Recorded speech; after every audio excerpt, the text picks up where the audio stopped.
business, isn't it? And we know that that's the way that it works. And as you just said there, that a group led by former Guggenheim Partners President Todd Boehly and Clearlake Capital have agreed to buy the Premier League Football Club for £4.25 billion. Now, the club is set to be the 10th Premier League club to be bought by a US-backed partners and investors. So this shows that there's lots of interest by the US for these UK clubs. And this really ends Roman Abramovich's long... Welcome back, everybody, to Unlocking the Game. It's been a while, and this season has been a little different for me. I've found a lot of things not enjoyable, at least as a watcher. But one thing that was very interesting to me was the story of Chelsea and seeing what happened with Maresca and Clearlake.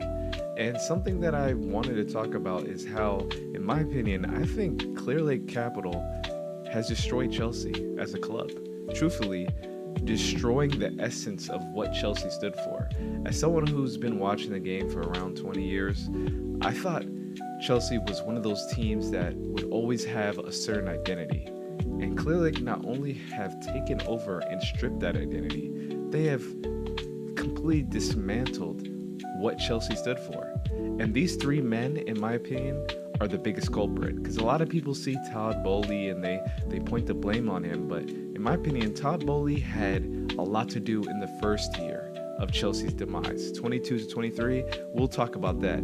We'll dissect each era of Clearlake in these past 4 years and how in these 4 years they've taken a European giant and made them a pipsqueak. Bedad Boehly, Lawrence Stewart, and Paul Winstanley, all three of these guys are the biggest criminals in today's sport. That's probably real criminals, but I'm calling them criminals because of what they're doing. Because these two, especially the sporting directors, will come out and spoon feed the media saying, oh, Chelsea, we're trying to find the best. We're trying to bring Chelsea back to where they should be. Boehly says that he believes Chelsea is on the path. Yeah, bullcrap. The summer of 22 showed me everything that I believed that Chelsea was going to become. Because when Boehly came in, a lot of people were saying, oh, Boehly and Clearlake, they're trying to be Roman Part 2. He's buying the best players. But if you pay attention to who he was buying in that summer, you would have seen that the red flags were there really early. Let's take a look at the summer purchases that's the year, and you'll think in your mind, wait, hold on a minute. Like, for example, Chelsea spent £63 million on Marc Cucurella. I like Cucurella as a player, but £60 million on a pretty average left back? I mean, he does a lot of good things, but he's a 7 out of 10. That's not worth $60 million. Then you see they spent $48 million on a washed Raheem Sterling, and then $34 million on Kalidou Koulibaly, who in 1 year went back to, he didn't even go back to Italy, if my mistake. He went to the Saudi Arabian League after 1 year in Chelsea because he was not fit for the league. Sterling is playing somewhere in the Netherlands. Cucurella is the only one left of that summer transfer window. Deep that. And then you see their summer spending. They spent over $100 million more than the team that went on to win the treble, Manchester City. They spent $50 million more than Manchester United, who are known for being generational screw-ups. It is mind-boggling that they spent this much money and Chelsea finished 12th that season. 12th. And the uproar was, be patient. We're in a process. I really hate the word process, and we'll get into why. Because a process actually has to have something to build on. Now, January came, and Chelsea continued spending 121 million euros on Enzo Fernandez, 70 million euros on Mykhailo Mudryk, 38 on Badiashile, 35 on Madueke, 30 on Gusto. They spent over 300 million on a January window, literally never done before in the English Premier League. And then Chelsea fans believed. They're like, oh, this ownership is really trying to win. But if you think about all those signings, Mudrik's banned right now. He's probably never going to play for Chelsea again. And he showed probably 3 games worth of his price tag in over probably 70 appearances. Terrible.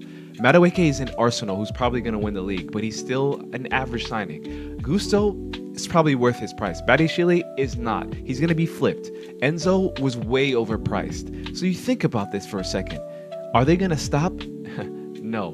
The summer of 23-24, they spent 464 million euros. Now, I will say that 116 million of that pounds of that 464 million euros was Caicedo, who I think was worth the price, because to me, he's probably the best defensive midfielder in the league. People might have different opinions, but to me, Caicedo brings a lot. But besides that, how many of those signings I say before are flops that didn't make it in Chelsea? But they're ending up in being flips. See, what they're doing is the 30 million signings are flips, and the big money signings, they're just taking a loss on. So Chelsea essentially is a business being run on a loss. And I'm going to talk about that a little later. But now let's focus on the summer of 23-24.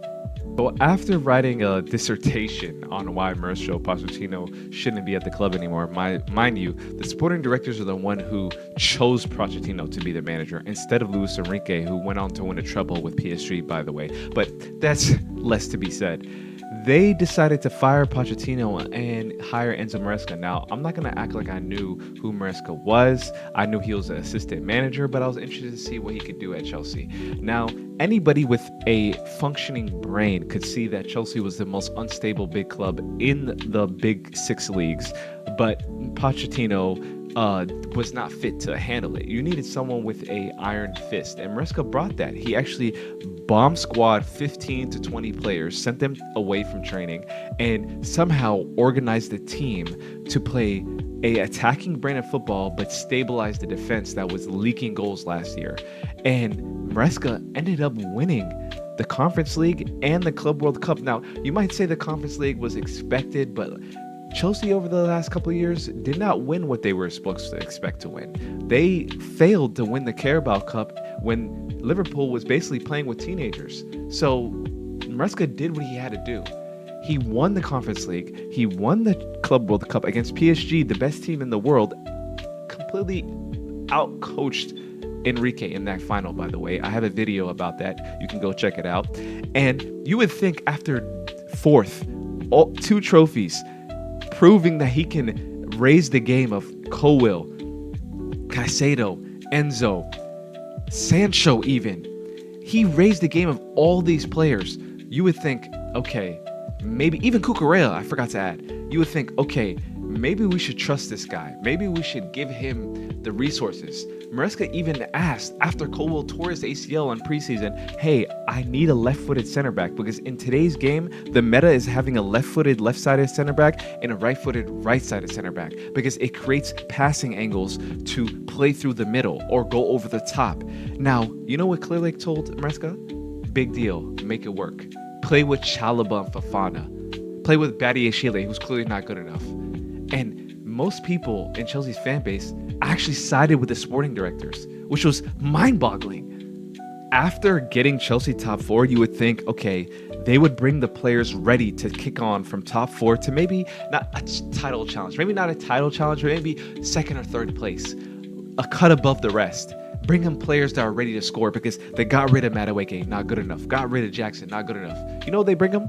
Jamie Gittins for £55 million. This guy currently today, 16 Premier League appearances, 0 goals. 0 goals. This guy is not good enough. And whenever he's on the pitch, you can see he's a scared cat. He's not ready to play. He's someone who needs another loan. And that's who they brought for £50 million. Then they spent $40 million on Garnacho.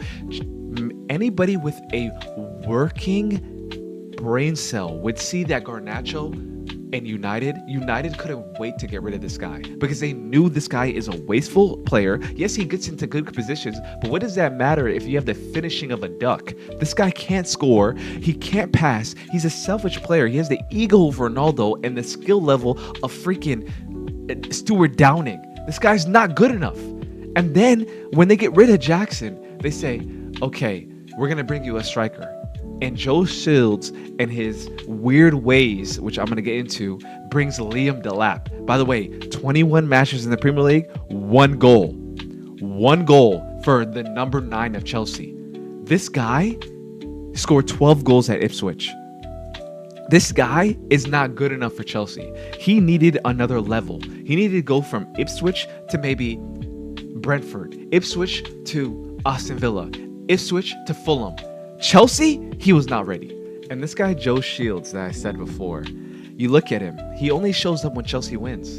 Have you noticed that? When Chelsea won the Conference League, you saw his face. When Chelsea won the Club World Cup, you saw his face. When Maresca got sacked, you didn't see his face. When Chelsea finished 6th in 23-24, you didn't see his face.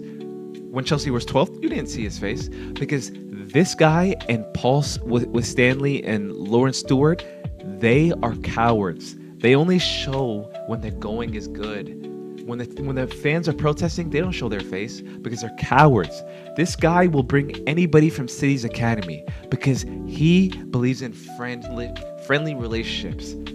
That's why that Colin McFarland dude, who was not even the under-18 coach, ended up somehow being the assistant manager to Liam Senior. Somehow skipping the line over someone who's Chelsea like John Terry. Not even saying I even know John Terry's tactics or who he is as a coach, but you should at least give the people who've been at the club a chance over your buddy. But that's what's happening at Clearlake Chelsea. If you're friends with Joe Shields, if you're friends with Paul with Stanley, Lawrence Stewart, if they've known you for a long time, they sign you. Now let's get to these bozos. The second biggest culprit, because Egbali and his friends are the biggest culprit, but these two are right under that bozo. These two right here have the unmitigated gal to get in front of the camera with Telegraph, not a video, just take a picture and talk about we're on the right path.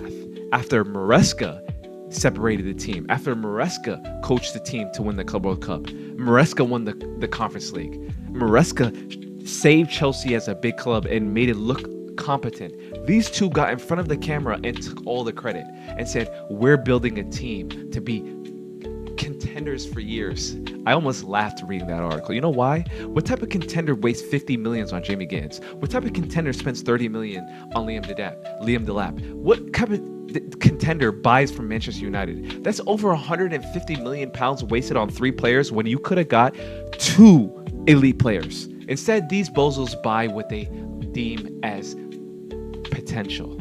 And not only do they do that, they ruin other clubs. What they did to Flamengo, they tapped Felipe Luis, someone who showed promise, made him think that he had a chance to get the job when Maresca was sacked. Instead, he gets sacked because of that. And you know what they do after that? They leak to who I said, Sky Kavi, someone who's a mouthpiece for Clearlake. They give him little money on the side to say, oh, Chelsea owners have a plan, win the UCL and Prem. What plan is that when you buy nothing but bad players? Read this. Read it. You will see with your eyes. This is ridiculous. Then they had the nerve to meet up with fans and tell them the club effort is to always win. The club wants to win. Luis Enrique did not fit the culture. You're telling me a winner of a manager doesn't fit the culture of Chelsea that's all about winning? Look at this record against the Big Six since they took over, by the way. Look at that. The only team they beat is Tottenham, a team that's even worse turmoil than them. So that's not even really counting. And then let's not even get into the discipline of the team. This Chelsea team has the worst discipline. And you know why? Because when you fill a team of 22-year-olds and 23-year-olds and 21-year-olds who've never faced any adversity in life, you get this. A bunch of spoiled brats. They're cowards. They might be good, but they're not ready. And live standings show right now, Liverpool's beating Spurs, Chelsea's 6th. Imagine falling out of Europe again, playing Europa League. They might not even get Europa League if Arsenal win the FA Cup. So what's the point? Think about this. As a Chelsea fan, what do you have something to look forward to if they don't get Champions League? Europa League? You think they're going to win a Europa League? I doubt it. What they did with Maresca was a travesty. A manager wanted that backing. What's wrong with backing a manager that brings you 2 trophies and Champions League? That's what Clearlake wants Chelsea fans to be. Obedient servants. They don't want fans. They don't want people to speak up against them. They want yes men all over. And if you're a Chelsea fan, I suggest you riot. I suggest you protest. Because what's going to happen in the next 10 years is going to be a club that falls from grace. Thank you for watching, and have a great rest of your day.